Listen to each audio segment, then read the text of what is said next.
भारत के लोग मानसिक तौर पर पूरी तरह से गुलाम हैं। यदि हम देखें तो उनके बीच में जातियाँ पड़ी हैं। ये क्या है? बीमारी है।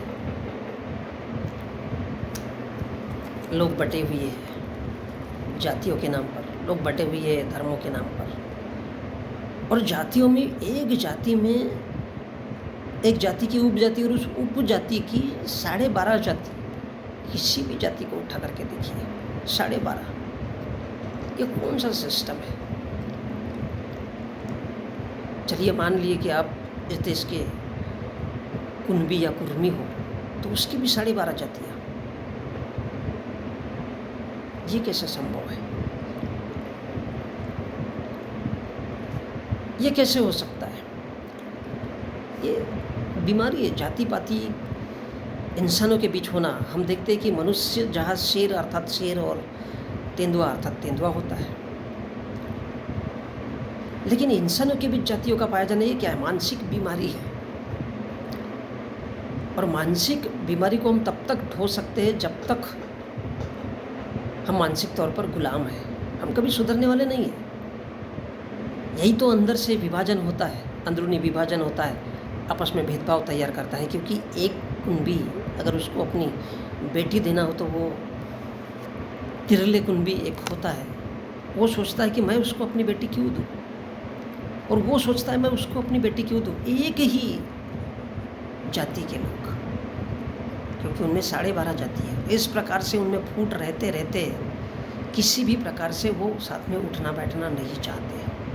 ये भारत का जातियों का विभाजन है। श्रम विभाजन भी इसी आधार पर हो जाता है।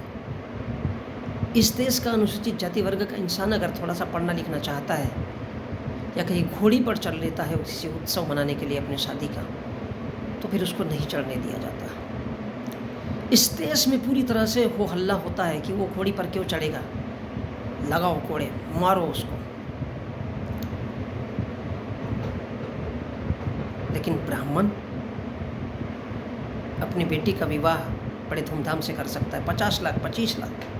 इस देश का ठाकुर धाय उनको परमिशन दी जाती है बंदूक चलाने की उनकी शादियों में। क्यों? उनको परमिशन है। 20 राउंड 40 राउंड, उसके सामने वाला 50 राउंड, उसके सामने वाला 60 राउंड। ये क्या है?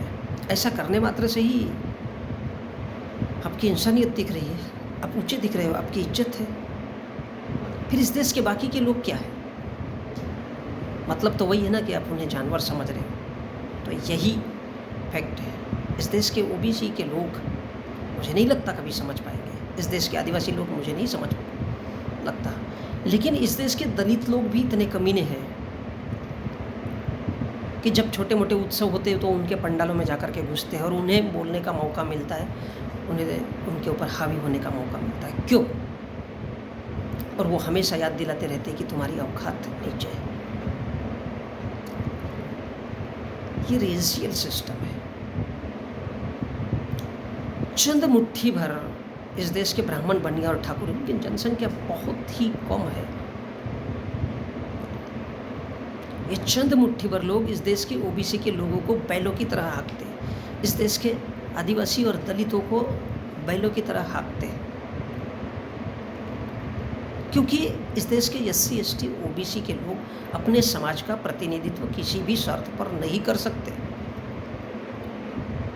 किसी भी शर्त पर। और डॉक्टर अंबेडकर की चिंता भी यही थी, क्योंकि उन्होंने देखा कि इस देश का OBC कभी भी किसी भी सूरत में किसी भी चीज़ को समझने के लिए खाली नहीं है। इस देश का आदिवासी कभी डॉक्टर अंबेडकर को पढ़ना ही नहीं चाहता है। इस देश का OBC कभी डॉक्टर अंबेडकर को समझना ही नहीं चाहता है।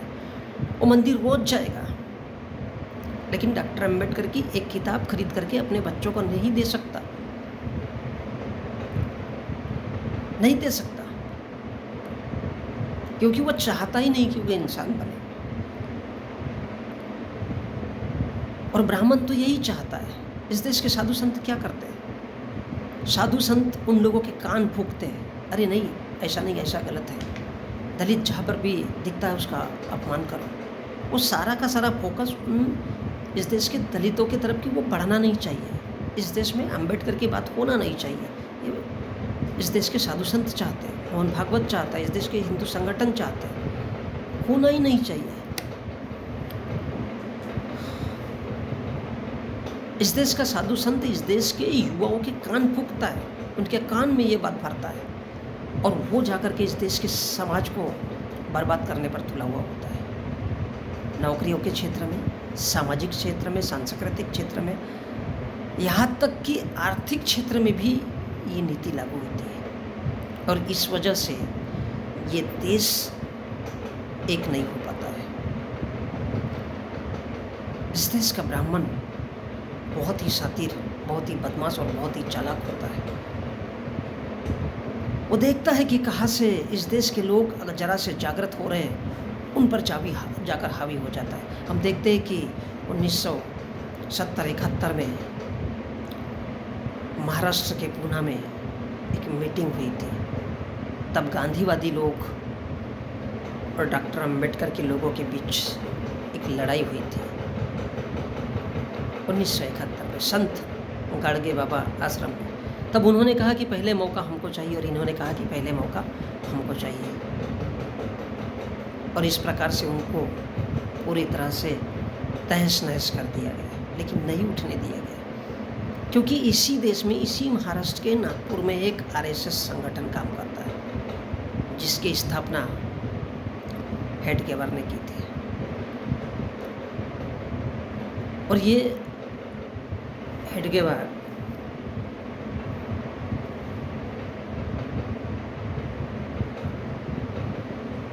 इस देश को समझाने में सक्षम रहा है कि ये देश किसी भी सूरत में, चाहे हालात जैसे भी हो, उसके लिए तांडव करो।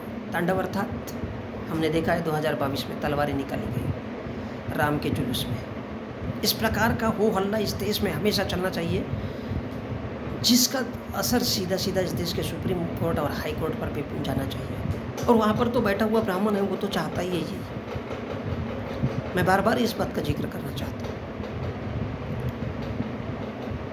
उन्हें कभी कोई लेना देना नहीं, उन्हें तो पता है इस देश के सुप्रीम कोर्ट और हाई कोर्ट के ब्राह्मण जज ये सोचते हैं कि साला हमें कौन सा लेना देना है। और जब भी कोई जज वहाँ से रिटायर होकर के निकलता है तो अदालत की तरफ देखना नहीं, जिसके पास पैसा है। इस देश का अनुसूचित जाति वर्ग का इंसान भुक्कड़ है, इस देश का आदिवासी इंसान भुक्कड़ है, इस देश का ओबीसी भुक्कड़ है। देखिए उनके पास कलेक्टर कितने हैं, उनकी इस देश में जनसंख्या कितनी है, बावजूद इसके इस देश का SC ST OBC कभी आकलन नहीं कर सकता। इसके बाद ईसाई, जैन, सिख, पारसी, इसके बाद अगर कोई इस देश में है तो वो मुस्लिम है, क्योंकि वो इस देश की शासनकर्ता जमात रही है, इसलिए उनके बीच में वो द्वंद्व पैदा होता है। वो लड़ता है, लेकिन भारत का OBC का इंसान कभी लड़ना नहीं चाहता। वो कभी ज्योतिबा फुले से प्रेरणा नहीं लेना चाहता है। आखिर वो भी तो OBC के ही थे, मरार मारी। इस देश की OBC की महिलाएं सावित्रीबाई फुले से कुछ नहीं सीखना चाहती है, वो जानती तक नहीं है।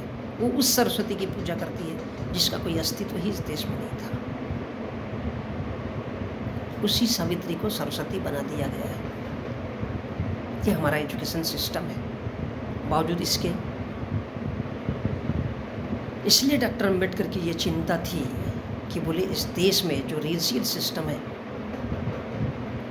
उसको हम नहीं तोड़ सकते, क्योंकि इस देश का SC ST OBC कितना भी मिलकर के एक हो जाए, लेकिन ब्राह्मण ने अगर कह दिया कि गणेश जी दूध पीता है तो सारा का सारा इस देश का SC ST OBC एक जगह जाकर के घुस जाएगा।